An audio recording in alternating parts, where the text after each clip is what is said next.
आज दिनांक 3 जुलै. आजच्या प्रवचनाचा विषय सद्गुरूची कामगिरी. सद्गुरूची कामगिरी कोणती?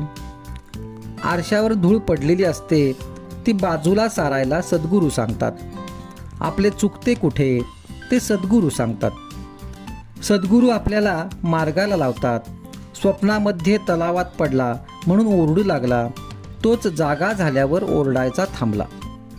सद्गुरू जागे करण्याचे काम करतात.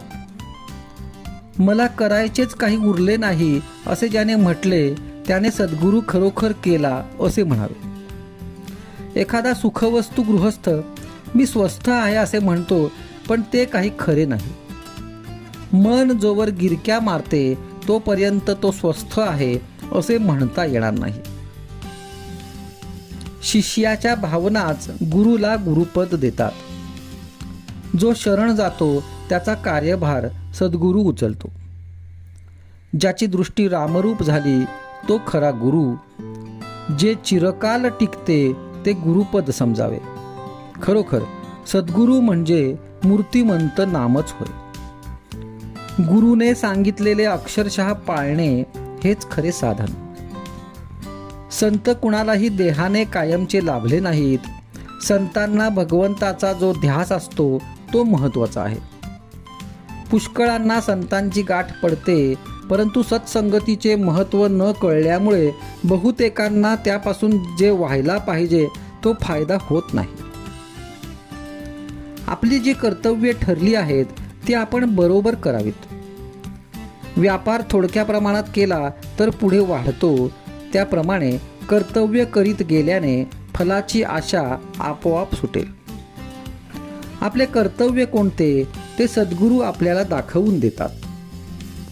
रथ आहे खरा, पण जर त्याला सारथी म्हणजे चालवणारा नसेल तर रथ कुठेतरीच जाईल.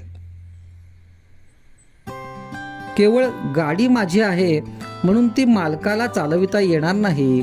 साधी बैलगाडी सुद्धा चालविता येणार नाही. आपला देह मनुष्य आपल्या मनाने चालवितो आणि खड्ड्यामध्ये पडतो.